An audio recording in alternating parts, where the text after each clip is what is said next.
पतझड़ में टूट जाएं वो पत्ते नहीं हैं हम, कि पतझड़ में टूट जाएं वो पत्ते नहीं हैं हम। अरे कोई इन आंधियों से कहो कि अपनी औकात में रहें। हाँ जी, गुड मॉर्निंग। परिष्कार क्लासेस सरदार सर के यूट्यूब चैनल में आप सभी का स्वागत है। आज है 3 दिसंबर। तो हम इस वीडियो में 3 दिसंबर से रिलेटेड जितने भी करंट अफेयर के क्वेश्चन बनते हैं उनके बारे में डिस्कस करेंगे। डोज नंबर है हमारा 181 यानी 181। परिष्कार के आप इंस्टाग्राम चैनल और फेसबुक पेज को और टेलीग्राम चैनल को ज्वाइन कर लेना। ये जो पीडीएफ में जहाँ पर आपको ये नाम दिख रहे हैं विथ लोगो के साथ, यहाँ पर आप क्लिक करोगे तो डायरेक्ट है वो आप चैनल पर पहुँच जाओगे। हाइपर लिंक क्रिएट की हुई है। फिर भी अगर आपको नहीं मिल पाए तो आप नाम से भी सर्च कर सकते हो, डिस्क्रिप्शन में आपको लिंक भी मिल जाएगी। तो चलिए देर नहीं करते हुए स्टार्ट करते हैं, लेकिन वीडियो को अंत तक देखना। और अगर आपको मन हो और अच्छा लगे तो अपने दोस्तों के पास शेयर कर देना, अदरवाइज़ कोई बात नहीं है। लेकिन जो पसंद नहीं आए वो रीज़न है वो कमेंट बॉक्स में ज़रूर बता देना। तो चलिए स्टार्ट करते हैं, लेकिन उससे पहले है वो क्विक रीज़न देख लेते हैं।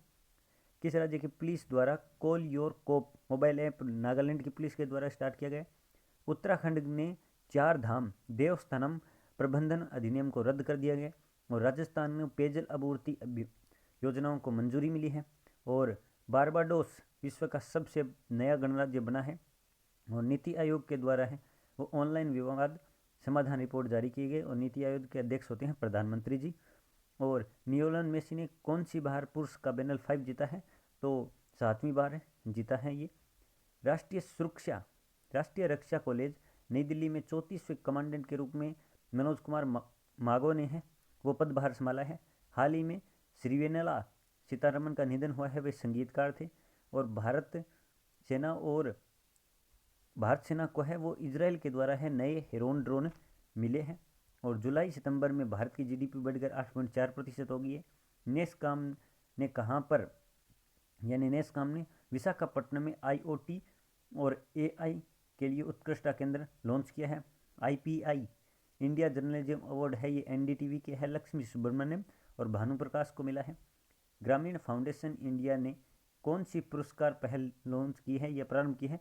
तो उत्प्रेरक पहल है वो प्रारंभ की है। लेकिन अब हम पहला क्वेश्चन देख लेते हैं आज का। अभी तक क्विक रिवीजन चल रहा था। वॉलमार्ट और फ्लिपकार्ट ने एमएसएमई का समर्थन करने के लिए किस सरकार के साथ साझेदारी की है? तो वॉलमार्ट और फ्लिपकार्ट ने है एमएसएमई का समर्थन के लिए है वो मध्य प्रदेश सरकार के साथ है वो साझेदारी की है। किसके साथ साझेदारी की है?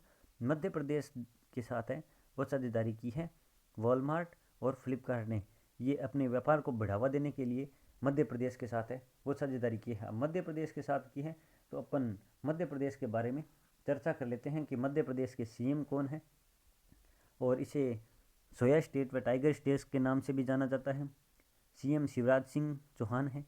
कैपिटल भोपाल है। गवर्नर कौन है? तो मंगू भाई छगन भाई पटेल हैं। और कुशल श्रमिकों के लिए रोजगार सेतु योजना और एक जिला एक शिल्प अभियान भी मध्य प्रदेश में चलाया गया है। और मध्य प्रदेश में नेशनल पार्क के मामले में ये पहले स्थान पर है। 10 नेशनल पार्क हैं, उनमें मोस्ट इंपॉर्टेंट नेशनल पार्क कौन कौन से हैं? तो कान्हा, बांधवगढ़, संजय, पन्ना, सतपुड़ा, माधव, ये यहाँ पर नेशनल पार्क है। और सोया स्टेट व टाइगर स्टेट इसे कहते हैं वो आपको मैंने बता दिया। लेकिन आपको बता दूं इसका बासा गांव है वो पूर्णतः सौर ऊर्जा से संचालित होने वाला भारत का पहला गांव है। नेक्स्ट क्वेश्चन देखते हैं। आरबीआई के द्वारा देश का सबसे बड़ा मैन्युफैक्चरिंग हब कौन सा राज्य बना है? तो आरबीआई के द्वारा है सबसे बड़ा मैन्युफैक्चरिंग हब कौन सा राज्य बना है? तो गुजरात राज्य बना है। कौन सा बना है? गुजरात राज्य है वो आरबीआई की रिपोर्ट के अनुसार सबसे बड़ा मैन्युफैक्चरिंग हब है वो बना है। कौन सा? गुजरात। और इसमें पिछड़ने वाले कौन से राज्य हैं? तो एक तो अपना राजस्थान है और दूसरा तेलंगाना है। और गुजरात के बाद में बात की जाए तो महाराष्ट्र है वो लगातार बना हुआ है, लेकिन गुजरात है वो एक नया एक सितारा बनकर उभरा है अपन कह सकते हैं। और राजस्थान और तेलंगाना है वो फिसड्डी साबित हुए हैं। इसके मामले में किसकी रिपोर्ट आई है? आरबीआई की है। वो आरबीआई के गवर्नर शक्तिकांत दास है। और इसकी स्थापना कब हुई थी? तो 1935 में हुई थी। अब गुजरात में, तो गुजरात के बारे में अपन चर्चा करते हैं। गुजरात के सीएम कौन है और कैपिटल क्या है? तो सीएम भूपेंद्र भाई पटेल है जो नए बने हैं, आप सबको पता है। और कैपिटल गांधीनगर है। गवर्नर आचार्य देवव्रत है। सबसे बड़ा टॉय म्यूजियम है। और सोमेश्वर मंदिर है और अक्षरधाम मंदिर है। ये सोमेश्वर मंदिर वही मंदिर है जिसे मोहम्मद गजनवी 1025 में वो लूट कर ले गया था, लेकिन लूट के जाते हुए पश्चिम की तरफ है, वो जब बाहर निकल रहा था बाहर से, तो वहाँ पे जाटों से इनकी भिड़ंत हो गई और वो हार गया यहाँ पर, और उसके बाद में इसका देहांत भी हो गया है, ये मृत्यु को प्राप्त हो गया था। नेक्स्ट क्वेश्चन देखते हैं, किस राज्य द्वारा उनहत्तर हजार करोड़ रुपए की परियोजनाओं के लिए 125 समझौतों पर हस्ताक्षर हुआ है? तो 125 समझौतों पर हस्ताक्षर किसने किया है? तो ये अपना राजस्थान राज्य ने किया है। गुजरात ने भी किया है, लेकिन वो 12 और समझौतों पर किया है। तो अब 69,000 करोड़ के लिए 125 समझौतों पर अपने राजस्थान राज्य के द्वारा है वो समझौते हस्ताक्षर किए गए हैं। अब राजस्थान के किए गए हैं, तो राजस्थान के सीएम सबको पता है, गवर्नर कलराज मिश्र है। स्वास्थ्य मित्र नियुक्त किया गया है। और पहला अंगदान स्मारक कहाँ पर है? तो गुलाबी नगरी जयपुर में है, जिसे 2019 में वर्ल्ड हेरिटेज सिटी घोषित कर दिया गया।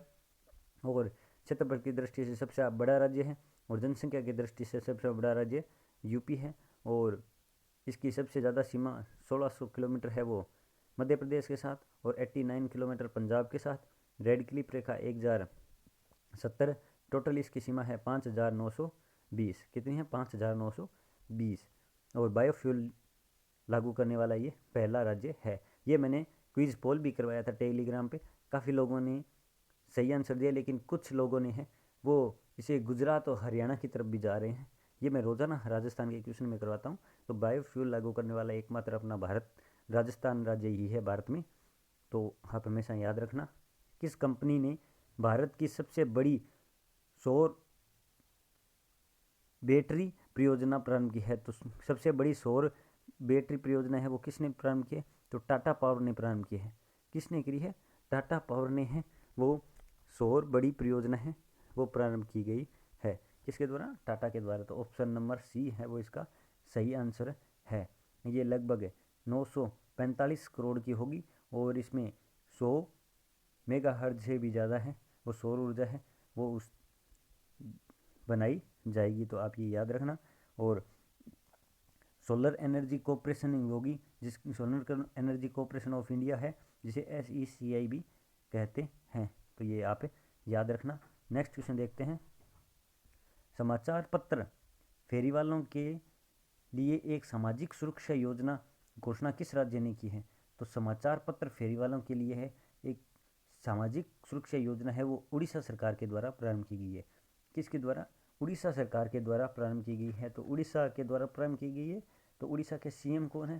तो उड़ीसा के सीएम है वो नवीन पटनायक जी है। इनके द्वारा ये एक सामाजिक सुरक्षा पहल है वो स्टार्ट की गई है। तो वो कौन सी है? तो वो है समाचार पत्र फेरी वाले। तो गवर्नर है इसके गणेशी लाल। और 2015 में वेलर द्वीप था, उसका नाम बदलकर APJ अब्दुल कलाम कर दिया गया। और कैपिटल भुवनेश्वर है। और मिशन 0F स्टार्ट किया गया है। और भारत का सबसे बड़ा हॉकी स्टेडियम है वो भी राउरकेला उड़ीसा में है। और उड़ीसा सरकार ने, उड़ीसा ही है वो टोक्यो ओलंपिक में हॉकी टीम को स्पॉन्सर भी किया था, आप याद रखना। और हीरो टू एनिमल अवार्ड है वो भी किसके द्वारा दिया गया? पेटा इंडिया के द्वारा दिया गया है उड़ीसा को। कर्नाटक के सीएम द्वारा राज्योत्सव पुरस्कार से किसे सम्मानित किया गया है? तो पहली बात तो ये बताओ, कर्नाटक के सीएम कौन है जो नए बने हैं? पहले कौन थे और अब कौन है? एस येदुरप्पा। अब उनकी जगह बसवराज बोम्मई हो गए। कौन है? बसवराज बोम्मई हो गए हैं। उन्हीं के द्वारा है राज्योत्सव पुरस्कार है वो किसे दिया गया? तो रोहन बोपन्ना को दिया गया है। किसे? ऑप्शन नंबर ए इसका सही है, रोहन बोपन्ना को दिया गया है कर्नाटक के द्वारा। ये कर्नाटक के सीएम के द्वारा 24 श्रेणियों में पुरस्कार दिए गए हैं। ये 2005 में है इन्हें एकल नागरिक पुरस्कार अवार्ड से भी सम्मानित किया गया है। किसे? रोहन बोपन्ना को, आप याद रखना। नेक्स्ट क्वेश्चन देखते हैं, G20 ट्रोइका 2023 में शिखर सम्मेलन की मेज़बानी कौन सा देश करेगा? तो अपना भारत देश है इसकी मेज़बानी करेगा। कौन सा देश करेगा? भारत देश है वो इसकी मेज़बानी करेगा 2023 में ट्रोइका में। अब इसमें कौन कौन से हैं, तो इंडोनेशिया, इटली और भारत हैं। और ये घोषणा कब हुई है, तो ये 1 दिसंबर 2022 तक है। 22 में खेला जाएगा ये, जी आयोजित होगा, सॉरी खेला नहीं, आयोजित होगा G20 1 दिसंबर 2022 को। और 2023 में भारत पहली बार है इसका सम्मेलन की मेज़बानी करेगा, तो आप याद रखना। यूरोपीय संघ ने कितने करोड़ रुपए का ग्लोबल गेटवे परियोजना का अनावरण किया है, तो यूरोपीय संघ के द्वारा है वो कितने करोड़ रुपए में ग्लोबल गेटवे परियोजना का प्रारंभ किया गया है या अनावरण किया गया है, 340 करोड़ का। कितने का किया गया है, 340 करोड़ का है ये किया गया है। इस परियोजना का उद्देश्य यह है, या फिर इसे यूं देखा जा रहा है, जो चीन की जो बेल्ट एंड रोड रणनीति है उसी के साथ इसे जोड़कर देखा जा रहा है। और ये जो चीन की बेल्ट एंड रोड रणनीति है ये 2013 में स्टार्ट हुई थी। कब हुई थी, 2013 में स्टार्ट हुई थी। बीएसएफ ने अपना 57वां स्थापना दिवस कब मनाया, तो बीएसएफ ने अपना 57वां स्थापना दिवस है वो 1 दिसंबर को मनाया। कब मनाया, 1 दिसंबर को मनाया था अपना 57वां। और इसकी स्थापना कब हुई थी, तो 1 दिसंबर 1965 को। कब हुई थी, 1 दिसंबर 1965 को हुई थी। बीएसएफ मतलब सीमा सुरक्षा बल। क्या है, सीमा सुरक्षा बल। और इसका मोटो क्या है, या इसका लोगो क्या है, जो इसके लोगो पर लगा रहता है, तो जीवन पर्यंत कर्तव्य। क्या है इसके थीम, या फिर मोटो बोल सकते हैं, स्लोगन बोल सकते हैं इसको, तो जीवन पर्यंत कर्तव्य। क्या है, जीवन पर्यंत कर्तव्य। GUVI का ब्रांड एम्बेसडर किसे बनाया गया है, तो GUVI का ब्रांड एम्बेसडर है वो स्मृति मंधाना को बनाया गया। किसे बनाया गया, स्मृति मंधाना जी को है वो GUVI का ब्रांड एम्बेसडर बनाया गया। GUVI में होता क्या है, तो इसमें भारत की सभी स्थायी भाषा है उनका कार्यक्रम का प्रसारण होता है। ये IIT मद्रास इक्वेटेस के साथ है वो स्टार्टअप है, आप याद रखना। नेक्स्ट क्वेश्चन देखते हैं। भारत पाक युद्ध की जीत की 50वीं वर्षगांठ कब मनाएगी, तो 50 पूरा अर्धशतक की वर्षगांठ है वो कब मनाएगी, तो भारत और पाक की है वो 50वीं वर्षगांठ है वो 3 दिसंबर को मनाएगी। कब मनाएगी, 1971 में ये जीत हासिल हुई थी, उसी के उपलक्ष्य में ये मनाया जाता है। और वैसे ये 1963 से स्टार्ट है और ये पुणे में आयोजित हुई है 3 से 16 दिसंबर तक। कब से, 3 से 16 दिसंबर तक कहाँ पर, पुणे में आयोजित हुई है। नेक्स्ट क्वेश्चन देखते हैं। तो नेक्स्ट क्वेश्चन है, ऑल इंडिया रेडियो ने कौन सा कार्यक्रम लॉन्च किया है, तो ऑल इंडिया रेडियो ने AIRHXT कार्यक्रम है वो लॉन्च किया है। कौन सा, AIRHXT कार्यक्रम है वो लॉन्च किया है। किसने, ऑल इंडिया रेडियो ने। आज़ादी के अमृत महोत्सव में ये भाग लिया था, उसी में ये कार्यक्रम है वो लॉन्च किया है। किसने, ऑल इंडिया रेडियो ने। नेक्स्ट क्वेश्चन देखते हैं। नेक्स्ट क्वेश्चन है, FOC in chief, FOC in chief या ENC का पदभार किसने संभाला है, तो इसका पदभार है वो बसवजीत दास गुप्ता ने संभाला है। किसने, बसवजीत दास गुप्ता ने वह संभाला है। और कब संभाला है, तो 1 दिसंबर से संभाला है।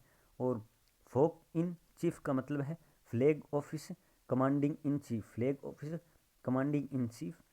और ये युद्ध सेवा मंडल में भी नवाजे गए हैं, तो कौन से युद्ध सेवा मंडल में नवाजे गए हैं, तो बसवजीत दास गुप्ता नवाजे गए हैं।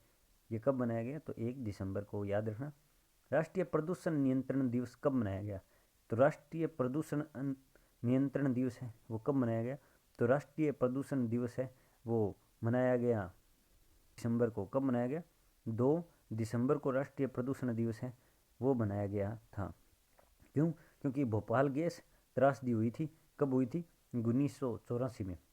और ये मेथाइल आइसोसाइनेट ये गैस थी जो लीक हो गई थी फैक्ट्री में है, इससे एक रात में लगभग 3000 से ज़्यादा लोग हैं वो मारे गए थे। तो इन्हीं की याद में, पुण्यतिथि की याद में है राष्ट्रीय प्रदूषण दिवस है वो मनाया गया। कब, 2 दिसंबर से स्टार्ट कर दिया था मनाना, तो ये याद रखना। नेक्स्ट क्वेश्चन देखते हैं।